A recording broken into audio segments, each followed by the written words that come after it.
The story of Africa blocking $124 billion in U.S. soybeans is not a sudden development born out of whim or emotional impulse.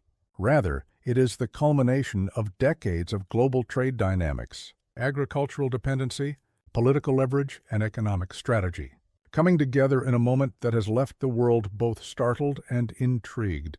To understand the magnitude of this event, one must first step back and examine the history of soybean cultivation, the power it commands in international markets, and the central role it has played in shaping U.S. economic and geopolitical influence. Soybeans are far more than a simple crop. They are the foundation of a multi-billion-dollar global industry that touches animal feed, biofuels, processed foods, and industrial materials. For the United States, soybeans have long been an agricultural powerhouse, an export commodity that has allowed American farmers to dominate global markets. Yet for Africa, soybeans carry a different narrative. While Africa has historically been a net importer of soybean products, the continent has vast untapped agricultural potential that has often been left idle due to structural inefficiencies, external dependency, and the overshadowing presence of U.S., Brazilian, and Chinese supply chains. The decision to block $124 billion in U.S. soybean exports was therefore both symbolic and strategic. It was a rejection not only of agricultural imports, but also of an economic model that had tied African nations to dependency and vulnerability. The act reverberated far beyond the agricultural sector. It was a political statement, an economic recalibration, and a declaration of sovereignty. At the heart of this development lies Africa's growing confidence in self-sufficiency. Over the last 2 decades, African nations have been investing in domestic agriculture, experimenting with new technologies, and seeking to free themselves from the yoke of imported staples. Countries such as Nigeria, Ethiopia, South Africa, and Ghana have been scaling up soybean cultivation, not only for local consumption, but also as part of a broader vision to supply their own animal feed industries and reduce reliance on external imports. In parallel, smaller nations such as Malawi and Zambia have been increasing yields through community-driven agricultural cooperatives. This gradual but consistent expansion created the foundation for Africa to take a bold stand against U.S. imports. But the question arises, why now? The global context provides the answer. The trade war between the United States and China had already reshaped soybean flows, with China increasingly turning to Brazil for supplies. American farmers, once confident in their dominance, found themselves scrambling for new markets to absorb massive surpluses. Africa, with its growing population and rising food demands, appeared to be an ideal alternative destination. Washington's agricultural lobbies began pushing aggressively to secure African markets, seeing the continent as a lifeline for the struggling U.S. soybean industry. African leaders, however, saw this differently. They recognized that becoming the next dumping ground for U.S. surpluses would undermine local production, disincentivize domestic investment, and trap their economies in a cycle of perpetual dependency. They chose instead to block the imports outright, protecting their own farmers and signaling to the world that Africa was no longer content to play the role of passive consumer in the global agricultural order. The financial figure of $124 billion is staggering, but the symbolism is even greater. For decades, the U.S. has used agricultural exports as a tool of influence, leveraging food supplies to maintain political sway across the globe. By turning away such a vast sum, Africa disrupted not only economic expectations but also geopolitical assumptions. Washington's reaction was predictably sharp, with accusations of protectionism and whispers of retaliation in other sectors. Yet within Africa, the decision was celebrated as a historic act of defiance and empowerment. Behind the scenes, this move was not an isolated act, but rather the result of coordinated planning among multiple African states. Regional organizations, agricultural ministries, and Pan-African trade bodies had been quietly discussing strategies to enhance food sovereignty for years. The launch of the African Continental Free Trade Area provided an institutional framework to support intra-African agricultural trade, making it easier for countries to share surplus production and reduce external dependency. By aligning their policies, African nations were able to act collectively in blocking U.S. soybeans, transforming what could have been dismissed as a unilateral gesture into a continental stance. The impact on African farmers has been immediate and profound. Domestic soybean producers, long marginalized by cheaper imports, now find themselves in a stronger position.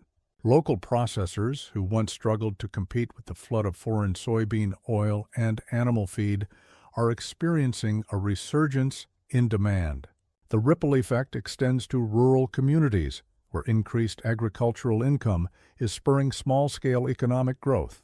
For many farmers, the blocking of U.S. soybeans is not simply a trade policy, it is a lifeline, a chance to compete fairly in their own markets. Yet the challenges are not insignificant.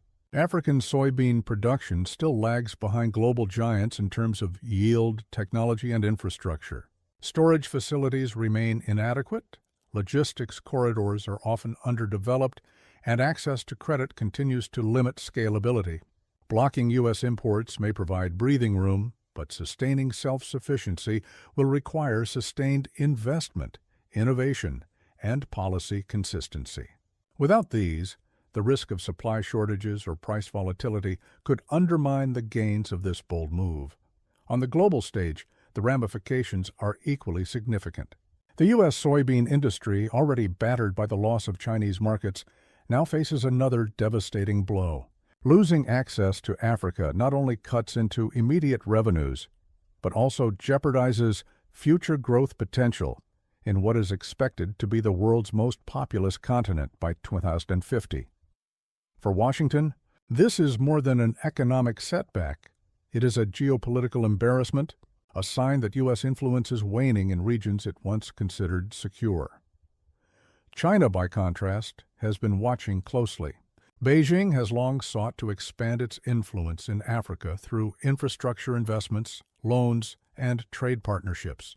Africa's rejection of U.S. soybeans opens the door for China to deepen its agricultural ties with the continent, not necessarily by exporting its own crops, but by investing in African farming and processing. Already, Chinese firms are involved in building storage silos, mechanizing farms, and training local farmers. For Africa, the danger lies in replacing one dependency with another, but the opportunity lies in leveraging competition between external powers to extract better terms for its own development. Europe, too, finds itself in a delicate position. European markets are heavily dependent on soy imports for animal feed, much of which has traditionally come from the U.S. and Brazil. With Africa now asserting itself as an agricultural power, European policymakers are considering partnerships that would allow African soybeans to flow northwards, creating a mutually beneficial trade relationship. Such developments could accelerate Africa's integration into global supply chains, not as a consumer, but as a producer. There is also an environmental dimension to consider. Soybean cultivation has often been associated with deforestation, particularly in Brazil's Amazon region. Africa faces the challenge of expanding production without repeating the environmental mistakes of others. Sustainable farming practices, climate-smart agriculture, and careful land management will be essential if Africa is to turn its soybean industry into a model of green growth, rather than ecological destruction, the social and political. Dimensions of this decision cannot be ignored. Blocking U.S. soybeans is not only about economics, but also about identity, dignity, and sovereignty. For African nations, it is an assertion that they will not be dictated to by external powers, that they have the right to chart their own economic futures.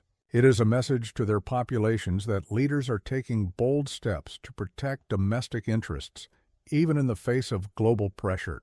In an era where narratives of exploitation and dependency remain raw, such gestures carry immense symbolic weight. Critics, of course, warn of risks. They argue that blocking imports could lead to short-term price hikes, reduce access to affordable food products, and strained diplomatic relations with the U.S. Some suggest that Africa may not yet have the capacity to fully replace imports and that the decision is premature. Others worry that retaliatory measures from Washington could affect aid programs, security cooperation, or access to financial markets.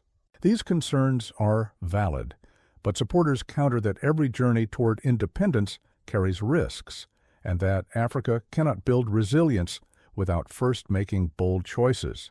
At its core, the story of Africa blocking $124 billion in U.S. soybeans is about transformation. It reflects a continent no longer content to be on the receiving end of global trade flows, but determined to take control of its own destiny. It illustrates the growing sophistication of African policymakers, the rising determination of African farmers, and the undeniable shift in global power balances. The future of this decision will depend on what comes next. If African nations double down on investments in agriculture, strengthen intra-African trade, and prioritize sustainability, this could mark the beginning of a new era of food sovereignty and economic independence. If they falter, the risk of backtracking remains. But either way, the decision has already made history. The world now watches closely.